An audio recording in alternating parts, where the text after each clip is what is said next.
Hello and welcome back to another Magical Page Turner episode.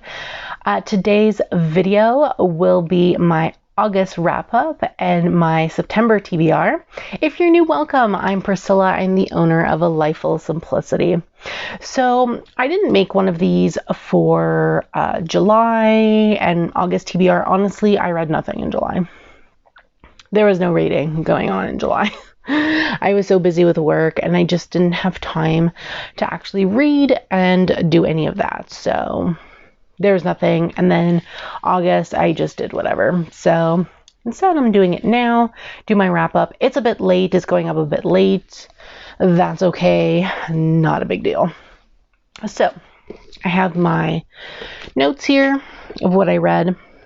So the first book that I read in August was A Little Bit of Runes, An Introduction to Norse Divination by Cassandra Eason. So this is the book. I'll have obviously a better picture on this side so it's not backwards. So in the back it just says, how can runes be used in our lives from divination to magic? So runes are distinctive angular markings made on small rocks or bones. They're a doorway into our own intuitive wisdom as well as the wisdom and magic of the ancient worlds.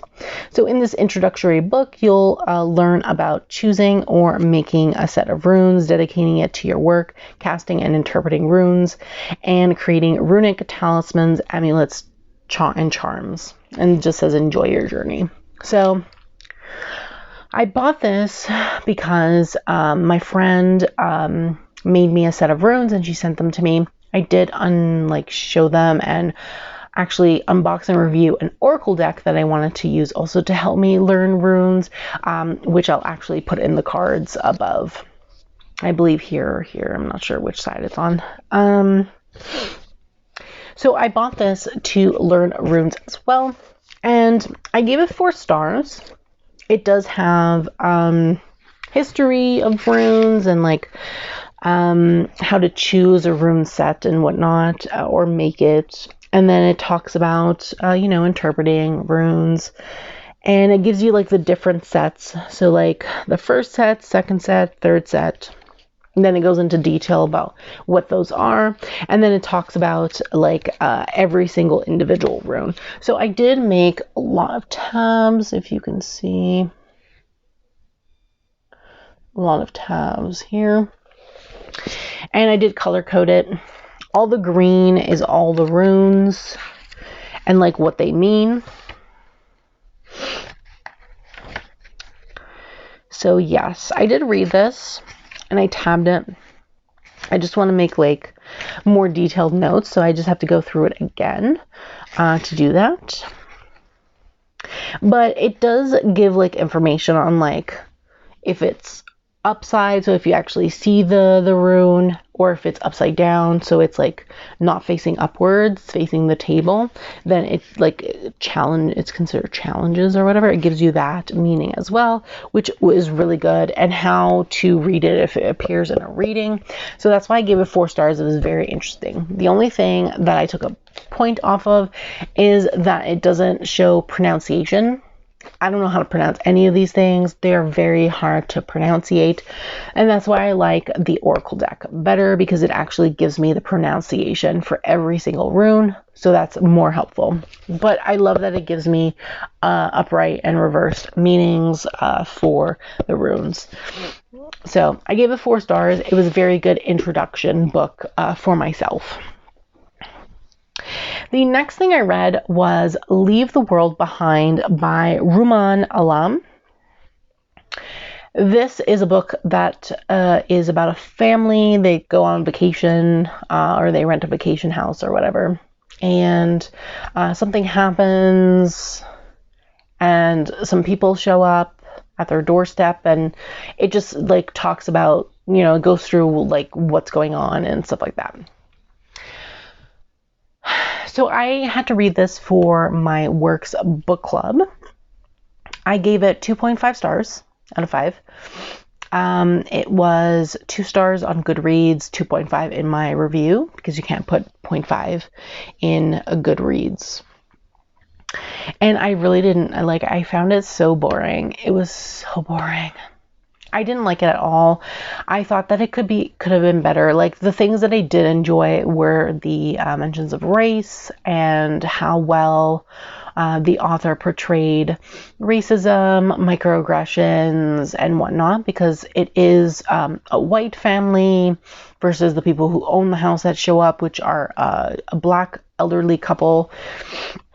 So I like the dynamics that the author put into it in terms of, race and racism and microaggressions and stuff like that. But the rest of the story was really boring. So up until like the knock at the door, nothing was going on. A lot of lists, a lot of, this is what I'm getting from the grocery store.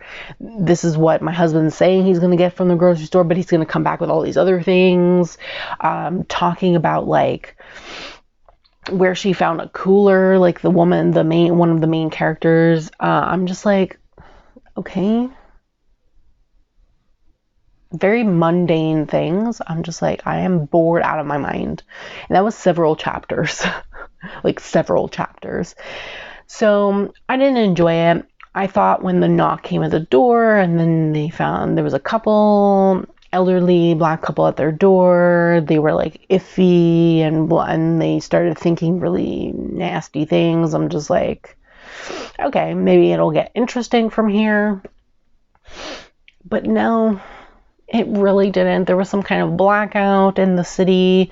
They were vacationing in Long Island. There was a blackout in like the New York City or whatever, in the main city or whatever it is.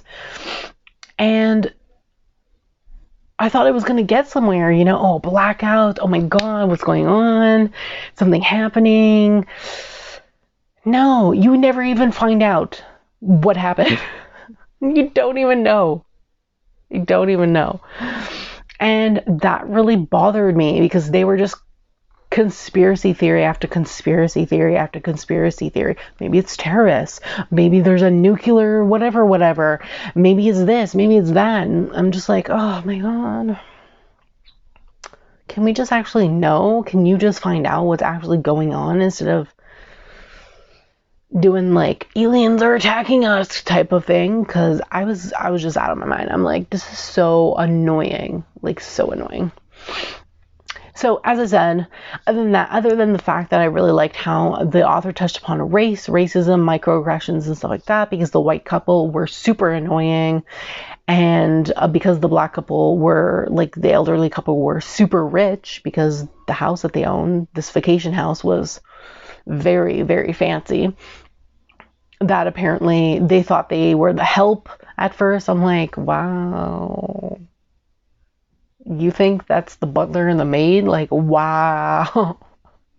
I was like, girl, get your shit together because that is not okay. And then she's thinking to herself, she's not racist by those thoughts. I'm like, girl, you're racist. You are racist. Don't even start with me because, like, wow.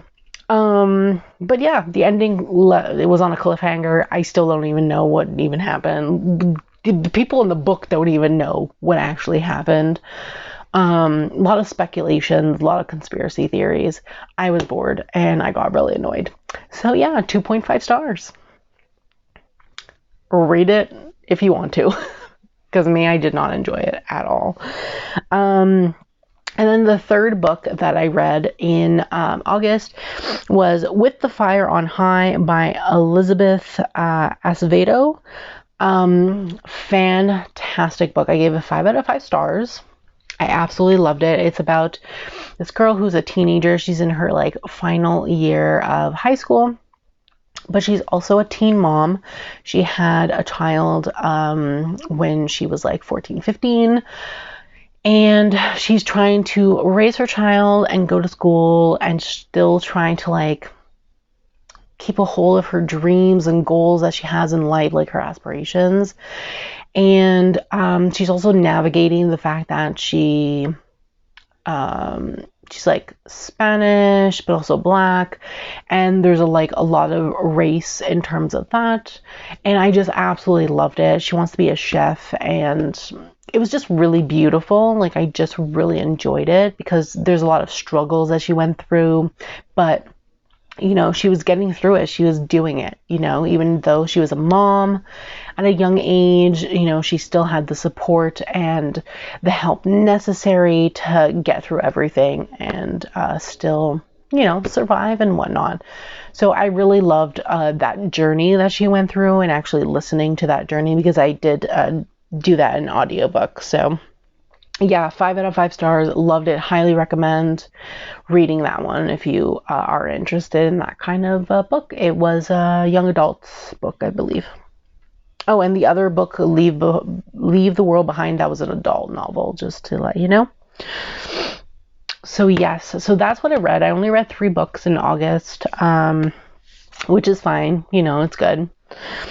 But I was really happy with that. And the second book, not so much. So yeah. And then for my TBR in September, first on my list is obviously Waking the Witch by Pam Grossman. I have been talking about this book forever, but I have made progress with it. I'm actually almost done. So I am on page 221 currently. So since the last time I spoke about this book, I was, I think I had like, I was only like 4 chapters in or something like that. So I have definitely made progress since then, at least. I only have a few more pages, I believe, of this chapter to go. Yep, like 7 pages left of the chapter that I'm currently on, and then I have the last chapter to read. So I'll be done in no time, thank God. So I will be doing an actual dedicated video for this review video for this book once I'm done. And I have tabbed it a lot, as you can see. I'm so happy. This book is actually really good. I think I might give it 4.5 stars because I really, really, really love it. Then another book that I started reading, I am like 50 or 60% in, is Sadie by Courtney Summers. So this is about a girl who her sister ends up dying, or gets murdered. Her sister gets murdered, and then she's on the hunt for like the person responsible because they were never caught. And so far it's really good. I'm listening to the audiobook, and the way it's structured is like the guy who's looking for Sadie, because she's missing now. She goes missing in the book, and it's someone who does a podcast, or he does a radio or something. It's like investigative podcast, something like that. And he's looking for her. The woman that was taking care of her and her sister before her sister died, kind of like a surrogate grandmother or whatever, asked him for help. So it's partly her telling her story or what's going on with her at that moment. And then the next chapter is like the guy looking for Sadie and like the podcast or whatever, and doing interviews and stuff like that. And it's really interesting. So far, I'm really loving it. And yeah, I can't wait to finish it. Honestly, I should be finished probably next day or two. It's only 7 hours or 8 hours or something like that. So I'm pretty much like more than halfway through now, so I should be done shortly. The next book that I want to read is the Lewellen Sabbath Essentials Mabon, which is the rituals, recipes, and lores for the autumn equinox. So I want to read this because the autumn equinox is actually this month. It's on the 22nd. And I would like to do like a dedicated review for this specific book. So I'm going to start reading it and deciding like how good it is and whatnot, and then film a review to post at the end of the month. So yes, I'm really excited. There's a whole collection of these books, and I've decided to like invest in getting all of them. So I picked up this one and the Samhain one, and then I think the next 2 I'm going to get are Yule and In Bulk, I think, are the next ones that I'm going to pick up. So yes, there's that. And then the next book that I have on my list to read is the Starless Sea by Erin Morgenstern. So a lot of people have been talking about the Night Circus recently, and I'd love to actually read that as well. But they don't have that one on audio, or it wasn't available, and this one was. So I did take it out as an audiobook from my library, and I'm super excited to read it. I'm not really familiar with what it's about. I think all I know is that the main character gets a key or something and it opens something. That's all I really know. And who knows if that's even correct. I don't even know. But apparently she is a good writer based on the Night Circus, which I haven't read, but what I've heard from other people. So yeah, I'm super excited to read that. Hopefully it's good. We'll see next month. And then the next one I have is Yolk by Mary H.K. Choi. I honestly don't even know what that's about at all. I've heard good things about it from other YouTubers and other people who have reviewed it. So I picked it up. It was available on audio. So I'm excited to listen to that as well.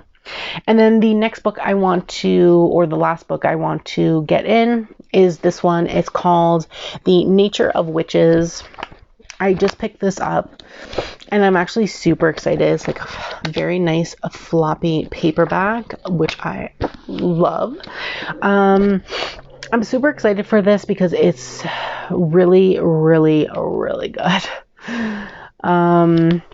It's about this main character, Clara, who is, she's an ever witch, but the thing with her is that her magic is actually tied to all seasons, where typically when you're born, whichever season you're born into, your magic is tied to that specific season. But she actually has very rare magic, where she has magic tied to all seasons. And it talks heavily about climate change, which I love. So it brings into the fact that she needs to save the world from climate change, pretty much, is what I'm getting from the back. And I'm super excited. So it says, all hope lies with Clara, an Everwitch whose rare magic is tied to every season. In autumn, Clara wants nothing to do with her power. It's wild and volatile, and the price of her magic, losing the ones she loves, is too high, despite the need to control the increasing dangerous weather. In winter, the world is on the precipice of disaster. Fires burn, storms rage, and Clara finally accepts that she's the only one who can make a difference. In spring, she falls for Sang, the witch training her. As her magic grows, so do her feelings for him. Until she's terrified, Sang will be the next one she loses. In summer, Clara must choose between her power and her happiness, her duty, and the people she loves before she loses everything. So definitely she has to make a choice. And there is some love in here, which I love. There is like a romance element as well in it, which I love. But I love also the fact that it focuses on somewhat on climate change and having to do better for the environment. So yeah, I picked this up for $15.99, which is pretty decent for a thick paperback like this. I did get this in the young adult section, or the youth section or something, teen section. I don't even know what the section was called, but it's a young adult book. So that was the last book on my TBR. I do hope that you enjoyed this video. I'd love to know what's on your TBR and what you'll be reading or what you are reading this September. Let me know in the comments below. I'd love to hear from you.